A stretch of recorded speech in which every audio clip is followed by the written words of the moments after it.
Hello and welcome everyone to the first episode of Mando Radio. Welcome to the show. We're gonna add a jingle here. Oh, I've okay. already tested it. I haven't finished it yet, Okay. but it's just something really simple like Mando Radio. Something Oh. really corny like that from Okay. like the 50s. It's not done yet. Sounds good though. TBD. Welcome to the show. My name is Vern, My name is Vern. but you're gonna go by Pops. Pops. We don't want confusion. No. Because everyone that knows us gets confused, so we don't want that. Well, Mando Radio, what is it all about? This podcast is dedicated to the Disney Plus television program, The Mandalorian, which, unless you've been living under a rock, which if you're listening to this, you haven't been, because that means you have the internet. Disney Plus is a new streaming service launching November 12th. Exclusively Disney content, Disney owned content, including Fox shows now that they own Fox and things like that. But they're creating their own content. They're creating television programs, we'll call them long form television. And the very first program that will be available on November 12th, 2019, when the service launches, is The Mandalorian. So that's what we're going to talk about on this podcast. That's something that I have recently become completely obsessed with because this is, in my opinion, what I've seen so far, what I've learned about it so far. This is the Disney Wars, Disney Star Wars, because they own. This is the Disney Wars we've been waiting for. Finally. The Force Awakens, Rogue One, Solo, The Last Jedi, even Rise of Skywalker. They have a very Disney touch to them. They don't have a lot. What's the right way to describe it? They don't have a lot of the Lucas fingerprint on it. Is the best way I can put it. They don't have a lot of that old Episode 3, 4, 5, and 6 feel to them. This show does. This show feels like Star Wars again. So that's what we're going to talk about. So yeah. Let's just talk for a little bit about ourselves in an introductory kind of way. Why Star Wars? So, Pops, your history goes back much farther than mine. Mm-hmm. Where were you the first time you heard about Star Wars? I don't actually remember where I first heard about it, but I do remember going to see the first film back in 1977, and it was pretty exciting. I mean, it was definitely groundbreaking. It was just a fun movie to watch with great characters, and I remember going back to see it more than once. So I really enjoyed it. So that's kind of where my history started with Star Wars, and then the other two that came out not too long after, really enjoyed those ones as well. I mean, I thought it was a really nice. I mean, it's more than a trilogy, but at that point, it was just a trilogy. The innocent days. Yep. The old days. Yep. Before the dark times. Of Exactly. The prequels. Yeah. Exactly. Yeah. That's awesome. So my first exposure to Star Wars, I had a friend in kindergarten, and I'd go over to his house to play with Ninja Turtles or play with Ghostbusters or something. And anytime I was over there, he'd put a VHS tape in the player and play a movie. And I remember seeing this over and over again. He'd always play this movie, and I was like, what is this? And it would be these soldiers on like an Arctic tundra with these weird speeders and these big walkers.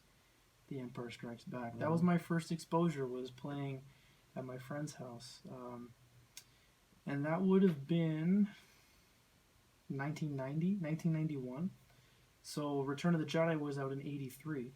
So from 84, 85, I think is when the Kenner line stopped producing Star Wars toys, to 1990, 1991. That was all that he had. He had VHS cassettes, but nothing else Star Wars related. And then it wasn't until like a year or two later, then it clicked, and I was like, oh, I know what Star Wars is now. I've been watching that video every weekend for years. At your friend's place. Yeah, so that was my first introduction to Star Wars, but then it goes much, much deeper than that with the prequels and special edition even. Mm-hmm. What would you say is the biggest appeal for you? What do you love about Star Wars? I think what I enjoyed the most about the initial 3 episodes were just that they were good stories and they were well told. I mean, they had good actors. They were just fun. I mean, it was kind of like a Saturday afternoon type movie that you would see, and it wasn't overly serious or a downer. And yeah, I mean, they were just fun movies to watch. That's awesome. Yeah, they were, and that's kind of why I'm so excited about the Mandalorian, because it feels like it goes back to that. Mhm. It's going back to that, just that fun, and that's one of the things from listening to a bunch of George Lucas's interviews as he was winding down the prequels and getting ready to sell to Disney. Is he like the big takeaway besides all these grand sweeping vistas and pictures that he paints? It's a story for kids. Mhm. That's how he boils it down. Is it's just a big adventure for kids, Mhm. and yeah, I still feel like a big kid. So what is the Mandalorian? What is this thing that we're talking about? Let me bring up the official Disney description, because I actually think it's wrong in some ways. Ugh. Yeah, I was just on the website looking at it a minute ago. Here we go. Disney Plus. Here, got it. Disney Plus originals.disney.com/show/the-Mandalorian. Here's what they say. After the stories of Jango and Boba Fett, another warrior emerges in the Star Wars universe. The Mandalorian is set after the fall of the Empire and before the emergence of the First Order. We follow the travails of a lone gunfighter in the outer reaches of the galaxy, far from the authority of the New Republic. So that is what we're here to talk about, this show. What do we know about it? We know a little bit about it. We know that Pedro Pascal is the lead character. He's the man underneath the helmet. I have the Hasbro Star Wars Black Series Mandalorian figure here on the table. Joining him as the top billed actors include Gina Carano, former UFC fighter, Nick Nolte, Carl Weathers. Cool. Yeah, that's a good one, right? I'm glad they're bringing him back. And Werner Herzog, which he's got a big career, but I'm not as familiar with him. Serious actor too.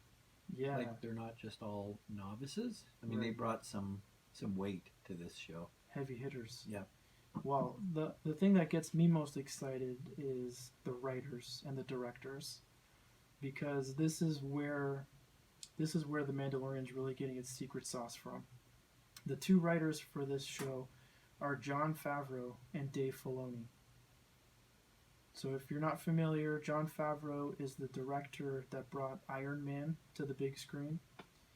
He also directed Elf, if you're a big Christmas movie buff. And Dave Filoni, for those that have been Star Wars diehards ever since the prequels, Dave Filoni is a household name because he was the main lead creator of the Clone Wars animated series.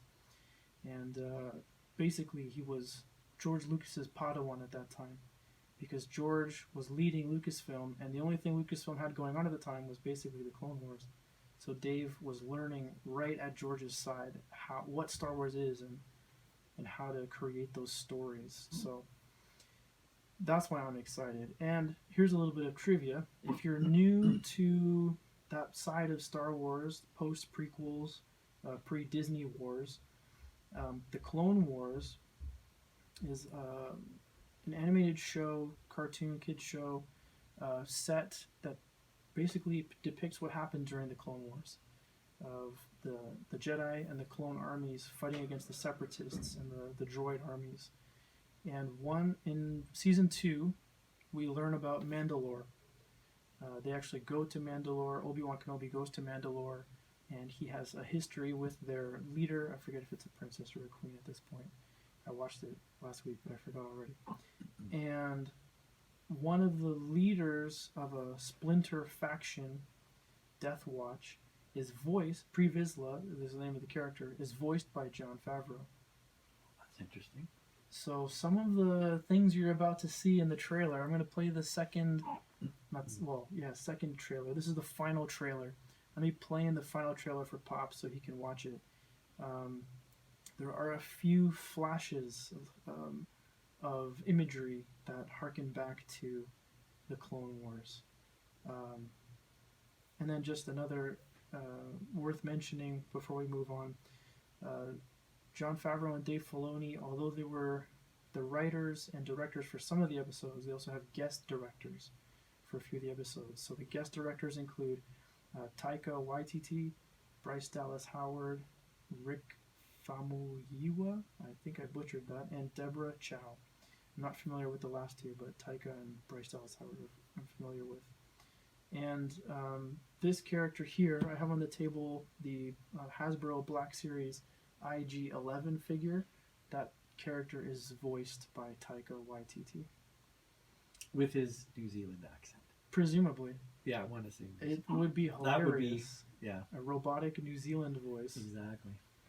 That's harkens back to Flight of the Conchords. Have you heard that song? Yep. The robot song? Yep. That's a good one. Yep. Okay. Let's dive in. Let's watch the trailer. So I'm gonna probably not be able to keep the audio in, so we're gonna watch the trailer and then we'll be right back. What did you think? That looks pretty good. I mean, the effects look amazing. I'm pretty sure that the guy doing that talk over for the whole clip is Werner Herzog. Yeah. So great voice, nicely modulated. I mean, that was very effective. I like it. And it's it's the usual kind of Star Wars story where they're looking to someone to save a group that's been oppressed. I mean, that's kind of been a constant, right, throughout a lot of the Star Wars movies anyway. The hero's journey. Yeah, exactly, right? Yeah. Yep. George talks a lot about that in interviews, that's how he wrote from episode 4, 5, and 6, Luke going through the hero's journey. And unfortunately, that's a little bit lacking in the Disney Wars movies, where Rey isn't following that pattern. No, that's true, yeah. Which is unfortunate. But did you notice some of the things that I mentioned? Around what? Okay, let's go back here. Okay. Let's check this out. I'm going to turn the sound off, though, so we don't Yep. get it. Right here. So he's kicking butt. Yep. So pay close attention. I'm going to slow it down, actually. Let's slow this right down.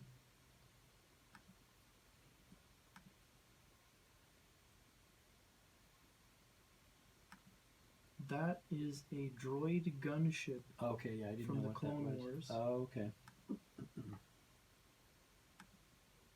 And if you're following along at home, we're at the 1 minute and 5 second mark in the official trailer number 2. We see a family of 3 fleeing from 2 B-1 battle droids, also from the Clone Wars and Phantom Menace, and episode 2 and episode 3. Yeah, you see them in episode 3. I think so.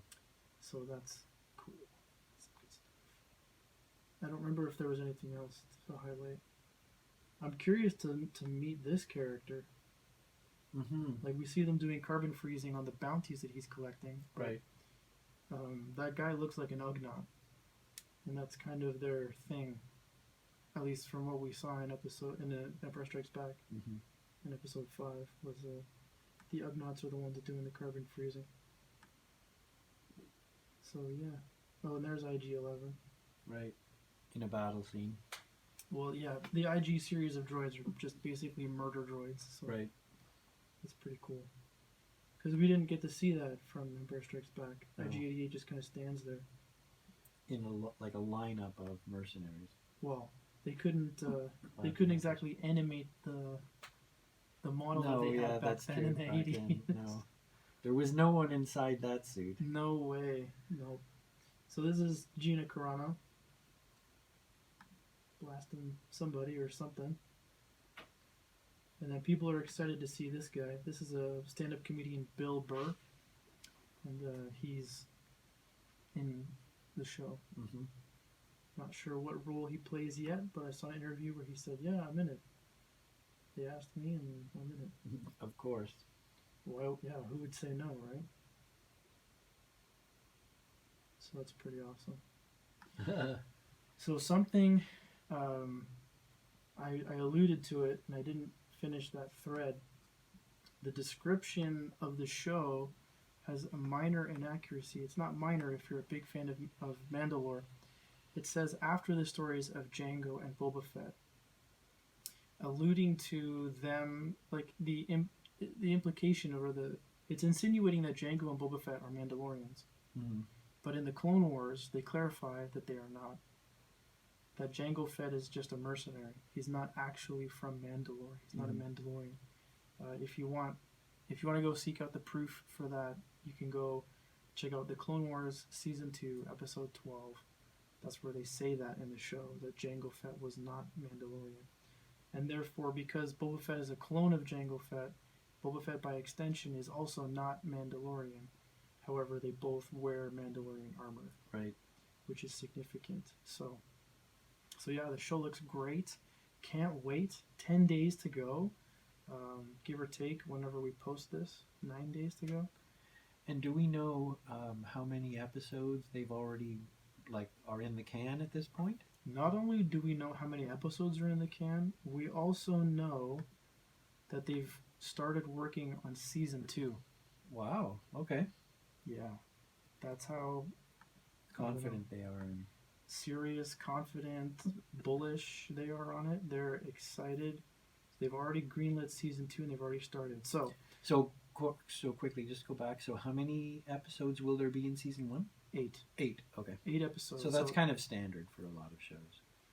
I feel like sitcoms have that's a 30 episode seasons nowadays. Like the last season that I saw when I was still paying attention to the Big Bang Theory was like 20 episodes or something crazy like that. But how long are these episodes? That is... These ones, like the 8, are... They're definitely an hour. I can't recall if they're more than an hour. Right. So some journalists... I'm just reading an article on Collider. Mm-hmm. Some journalists saw the first 27 minutes of the first episode. Release schedule... Okay, here we go. Each episode will be an hour long in runtime. And because you're watching it on a live streaming service, that should be 60 full minutes. Right. It's not like 45 minutes and then a bunch of ads. Yeah. So episode 1's November 12th. Episode 2 follows 3 days later on the 15th, and then it's like a weekly schedule except for Christmas.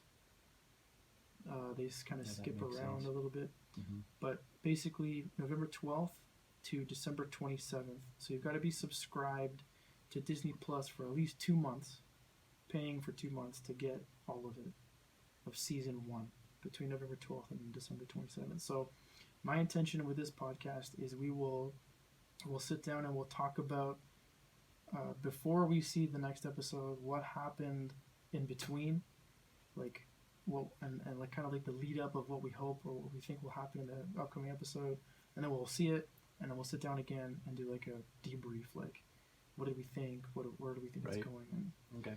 So like a pre-show and then post-show is what I've kind of planned out in my mind for this. So we'll be busy next week and the week after, but then it'll be a little bit more of a regular cadence. Mm-hmm. So any other questions about The Mandalorian before we move on to our large topic for the week or the day? I don't know. I can't think of anything. I mean, you covered a lot of it in terms of a bit of the history and who the main actors and actresses are. Okay, cool. So what I had intended to do, because this is a Star Wars related podcast, was we'd take the first at least 6, maybe even the full 9 episodes, and do a little segment recapping that episode from the Skywalker saga. Mm-hmm. So this being episode 1, I figured we'd just chat about reflections or just whatever you'd like to share about Star Wars Episode 1, The Phantom Menace. So let me just quickly look something up here, because I want to get the context right. So Star Wars Episode 1, The Phantom Menace was released in 1999. But what month? May 16th, 1999, or May 19th, 1999. So May. I was like 14 or something. So when you think about the Phantom Menace, what comes to mind first? What's the word association? Phantom Menace. I guess, unfortunately, I think of Jar Jar. That's a bad thing, right? I don't know. For some people it is, but I don't mind him because I grew up with him. Yeah, I guess so.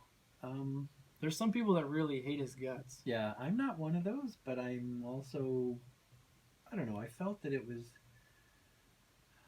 a little cheesy, if you know what I mean. But it was deliberate. Yeah, I know. I still felt like, oh man, what are they doing to my Star Wars series? Yeah, but it kind of worked out in the end. Mm-hmm. They kind of were able to pin the fall of the Republic a little bit on Jar Jar. Mm-hmm. Like, right. The karma kind of caught back up with him by the time they got to Episode 3. Right. For me, I didn't mind Jar Jar. He was okay. I thought he was kind of quirky and like, okay, that's interesting. For me, though, the first thing that I think of is Darth Maul. I think of Duel of the Fates, Mm-hmm. the lightsaber battle with Qui-Gon, Obi-Wan, and Darth Maul. That's kind of the first thing that comes to my mind. And also his lightsaber, right, with the blades on both ends. Yeah. I mean, that was kind of cool because you would never think of that. Sure. Well, at the time, in the books, like in the novels, that was a thing already.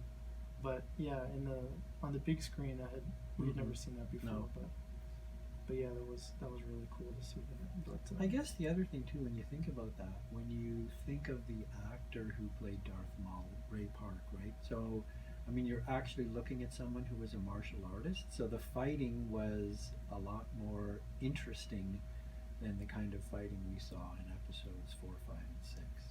definitely. Like, more realistic, more dynamic. Not necessarily realistic because,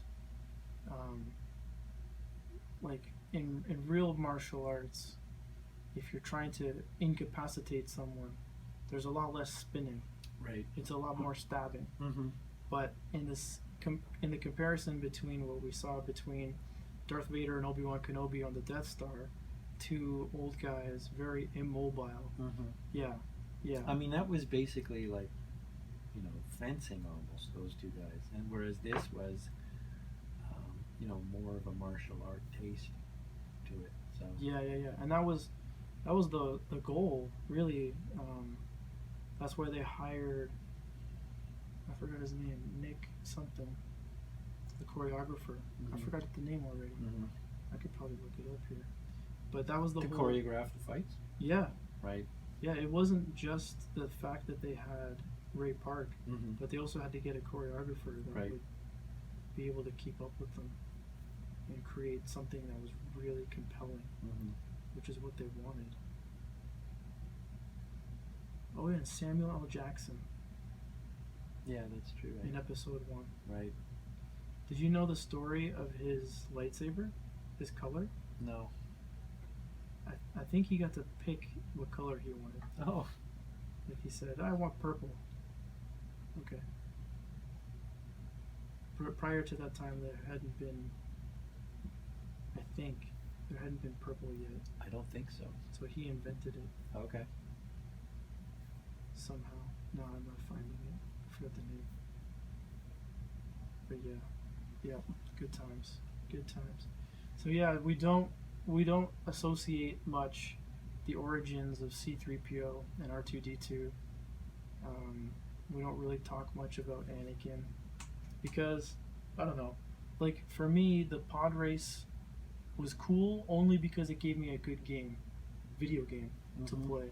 Right. Like for PC and N64, Star Wars pod racing. Um, but like, that gave us Watto too. Toydarians and Watto, like that's pretty good. Yeah. It's pretty funny stuff. Yep. No, that was pretty good. Those were definitely interesting and amusing characters. Yeah. Good times. 1999. The world was gonna end. Remember that? The Yeah, I Y2K remember bug. that. Yeah. A crazy time. Yeah, that definitely was. And to think it was only 4 years prior that the special edition came out. Oh, okay, right. I wonder. I don't know the story on that fully. I wonder if the special edition, if George created that in an effort to fund the prequels, like if he knew he was going to start working on them Mm-hmm. and pushed out the special edition just to get Right. a little bit of money. Yeah. All I know is we had it. Special edition. I mean, like we had the VHS tapes for the originals. I mean, you still have They're them, right there. Yeah. right? And then whatever the next version was, and then the special edition. Because I remember we got you out of school, so you could go see the special editions when those came out in the theaters. Yep. And I mean, it was interesting because they fixed up some stuff that they couldn't have done back in the 70s and 80s, right? So. Yeah. True. I like it. It's good stuff. Mm-hmm. All right. I think that's it for the Phantom Menace. Any other thoughts about episode 1? I gotta say, I liked Darth Maul as a bad guy. I was kind of disappointed how quickly they dispatched him, though. I mean, it was cool. It was cool. It was cool when they cut him in half. Like, okay, that was pretty cool. But you just kind of thought, wow, they, spent a lot of time with this guy, and then he doesn't move forward at all, right? Like literally, it was just that episode and done, one and done. Well, spoiler alert for you. In the Clone Wars cartoon, they bring him back. Oh, okay. So, if you missed... And you saw Solo too, right? Yeah. Did you see the post-credits scene? No. We're gonna They have did to- something post credits? Oh, did they? I don't think we stuck around for that. Really? I don't If think we saw it, did. if you and me saw it together, you did.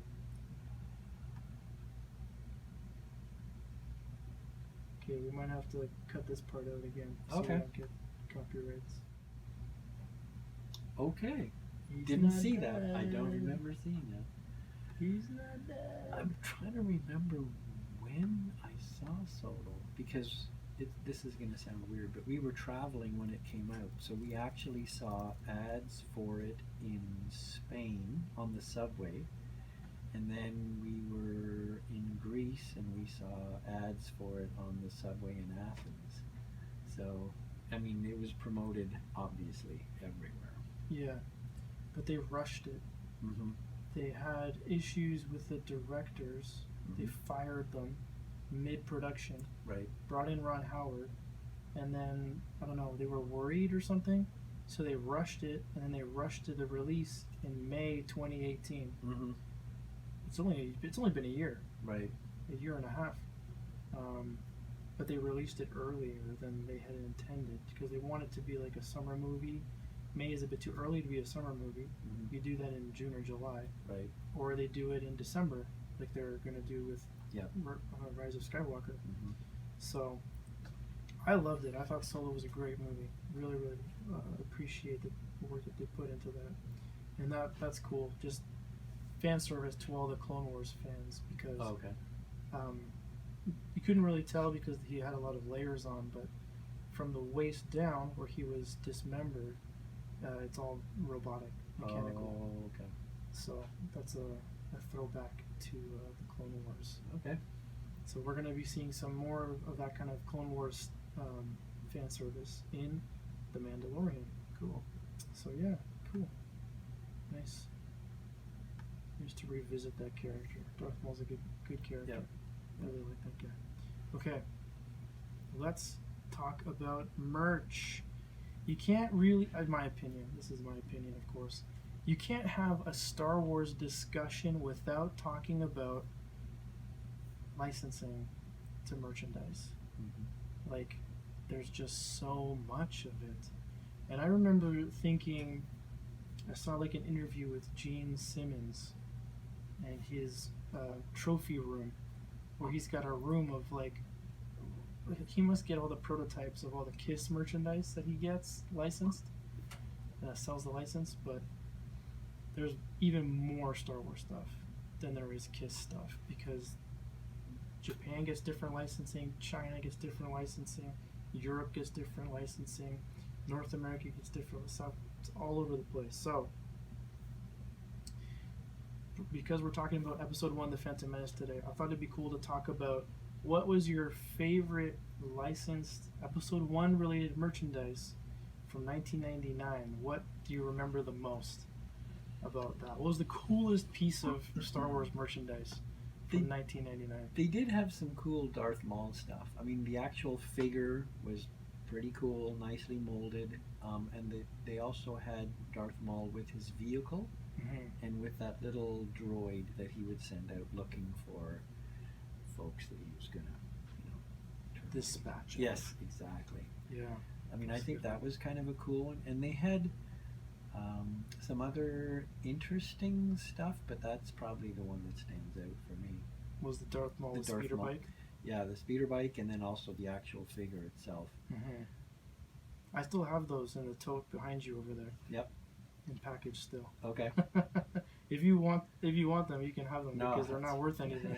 They made so many of them; they're literally not worth anything. Well, that's the thing with the newer episodes, right? I mean, if you'd have known back in '77, oh, I should go out and purchase the figures, because I remember as a kid seeing them at the bookstore. I'm trying to think if it was a Kohl's or W.H. Smith. I think it might have been W.H. Smith. And never occurred to me. I'm like, oh, those are kind of cool. I didn't buy any, but I mean, I should have. I'd say it's 2020. Yeah, but no one would have thought back then to buy them by the case and keep them in an environmentally controlled storage unit for You buy 30 them years. to play with them, right? Like, that's the thing. It was a toy. It wasn't a collectible. No, that wasn't a not thing back then. No. Yeah. Well, in 1999, that was a thing. Exactly. So and they produced them by the millions. The billions, probably. like the cargo ship full. Yeah, exactly. So for me, although I loved getting all the figures, because obviously Santa brought figures and you brought home figures from work and stuff, from like your lunch break at work, the thing that stands out to me the most of the licensing from 1999 era is actually the Taco Bell toys. Those are the ones that stand out the most. Really? Okay. They're not any good. Like, it's not worth keeping. They're not valuable in any way, shape, or form. But I remember them. It's funny you should say that, because I had a Taco Bell figure on my desk at work, and it was it was a figure that I liked. And one morning it came in and it was gone, and I thought, oh, what the heck? And I'm pretty sure, well, I'm surmising, I'm pretty sure that what happened was that one of the cleaning ladies had to bring in their kids or one of their kids that day, and he probably just helped himself to the figure, like, whatever, more power to him. But I was kind of sad when No, I know, but when I came in, it was like, oh man, really? Yeah. Yeah, I don't know why. That's just what I like. Okay. The excitement of like hunting them, and I think it was because it was the access, like by like staging them out like week after week and making it harder to get them. I think that like the thrill of the hunt was there for those. Right, and toys. some figures were harder to get than others. Some figures were more popular for whatever reason. I mean, sometimes it was because, I mean, for example, when you think of those figures that they released where the lightsabers were too long, right? Because if you put the lightsaber in the figure's hand, he wouldn't stand up, right? So there's those little things, and other stuff as well. Like some of them came with some pretty cool accessories, like Yoda. Yeah, right? yeah. So that for me, that's a happy memory. Is the Were they even kids meals at Taco Bell back then? I haven't been to Taco Bell in like a decade. I don't think they were even kids meals. I think it was just promotional stuff for the movie. Just buy a taco, buy a toy. Yep. It's crazy. And the cup toppers. Remember the big I cup toppers? remember Those are over there too. Yeah. Yeah. It's funny too that you mentioned the licensing, because I was just looking at this IG-11 and He's still in the package. Still in the package. The description on the back is in English, French, German, Spanish, and Portuguese. And then the warning is in a pile of other languages on the bottom left. But I just think it's interesting because, you know, back in the day, it was literally all English. And then maybe at some point they had English and French in Canada. But for example, when we would travel to Peru and we'd look for Star Wars stuff, it was in Spanish. So it wasn't like this where it was multi-purpose and you've got, 5 languages covered. That wasn't the case. Mm-hmm. Yeah, in Power of the Force 2 in the mid-90s, they started, that was the first, no, they did it in the Return of the Jedi. In the 80s, they did trilingual packaging, Hasbro. Oh, okay. To be able to cover the Americas, right? So English, Spanish, and French. Yeah, you could find trilingual packaging for figures from Return of the Jedi era. But then they did it again. They started just English, and then they started doing trilingual as well, for whatever reason. Yeah, I mean, it kind of makes sense. If you're going to be promoting it all over the place, it's cheaper. Just easier. It's cheaper. Of course, though, on the Facebook groups, it drives the U.S. people nuts. They don't like it. Yeah. They want just English. Well, I know. There's a bad joke. Should I tell it or not? I don't know. I don't know. It's a bad joke. A person who speaks 3 languages is called trilingual. A person who speaks 2 languages is called bilingual. A person who speaks 1 language is called monolingual. An American. Sorry. That's not true. I know. The reason that's funny is because that's not true anymore. Not true. Yeah. Because the soon-to-be official language of the United States is going to be Spanish, if the population curve doesn't get hampered by current administration. Right. Anyway, let's move on. Let's talk about something a little more Star Wars related. Let's talk about... the next thing on my list we should talk about is listener transmissions and messages. But this is our first episode. So we don't have any. We can make some up. We could. No, but let's not do that. If I had planned ahead, we could have done that. But okay. That's inauthentic. It's not. That's not nice. No, you don't want to do that. So please, if you have any questions, comments, we don't take complaints though. We don't want any complaints. Yeah, don't complain. don't whine. I got to say, I apologize for that joke. That's an old joke. So don't write us and say, for all the old man. Guys. Yes. The younger guys like me, don't get upset. No.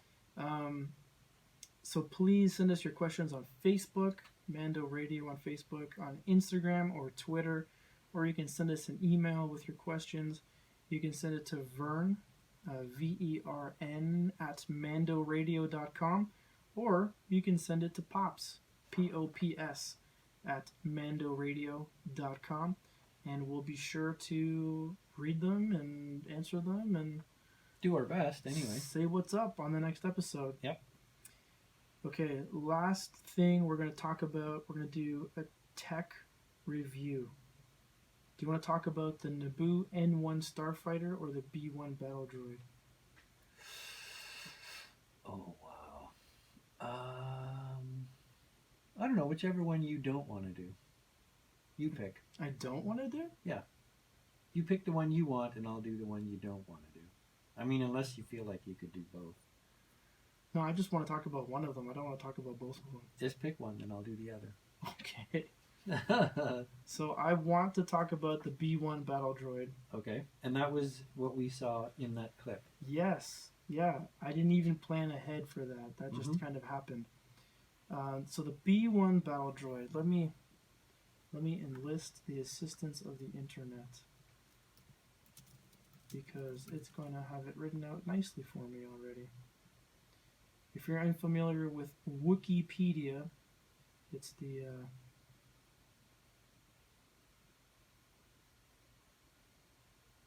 B1 Battle... I misspoke. That was a Super Battle Droid. The one in the clip? The one in the clip was not about a B1 battle droid. It was a super battle droid. I misspoke. Okay. I was listening to the wrong YouTube channel, apparently, because they said the wrong thing. So the B1 battle droid, the standard one, that guy. Oh, right. Okay. I remember That's the those. B1 battle droid. Oh, okay. Standard battle droids, or clankers. That's what the droids call them, clankers. Mm-hmm.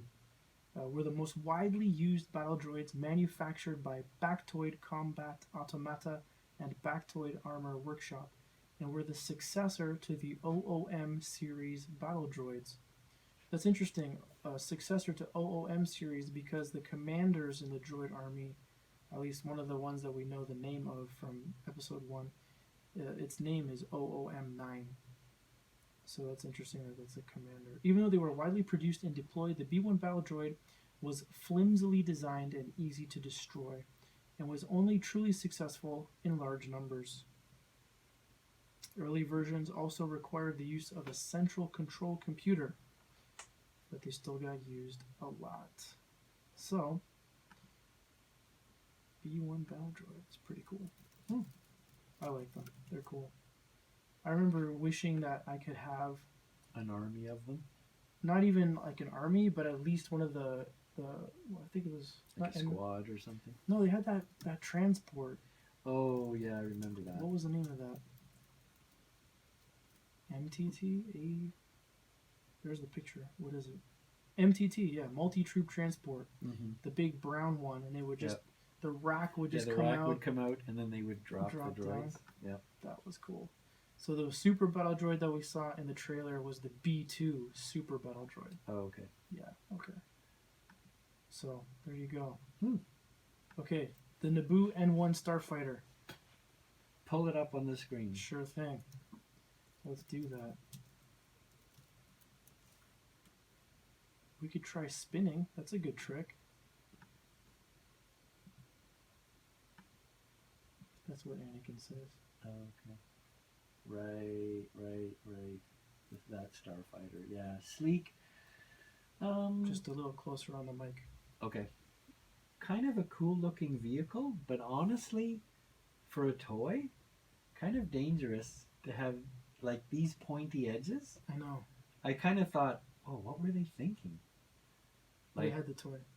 You could, I don't know, if you fell with it or something, you could seriously hurt yourself. And you would be running with this because it's a spaceship. Exactly. Yeah. I mean, interesting, yeah, sleek, okay, but not a great design for a toy, for a kid anyway. And you know, they do concept art to create ships like this, and then they sketch them out, they make 3D models of them. But I think something they don't do when they come up with stuff like this is I don't think they put it in a wind tunnel. Because look at the droid up at the top. Yeah, that's gonna cause problems. definitely, yeah. I don't think that's going to good. be an unstable vehicle. But it was cool. Interesting. Very interesting. Also called a Naboo Starfighter, was a single-seat patrol craft developed by the Theed Palace Space Vessel Engineering Corps and used by the Royal Naboo Security Forces for duties such as defense, patrol, and escorting. So basically this is like the Naboo version of Cloud Cars Right, from Bespin, right. but just a little more shiny, Mm-hmm. a little more expensive because it's custom. Yeah. Probably doesn't have hyperdrive. It does have hyperdrive.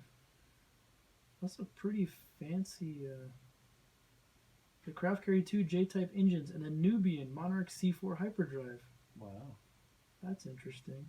Why does an escort vehicle need a Hyperdrive. Well, I guess if it's escorting the Queen's ship, Mm-hmm. that makes sense. Yeah, that was neat actually. That was really cool in episode 1 when Anakin flies into the droid command ship. Yes. That was pretty cool.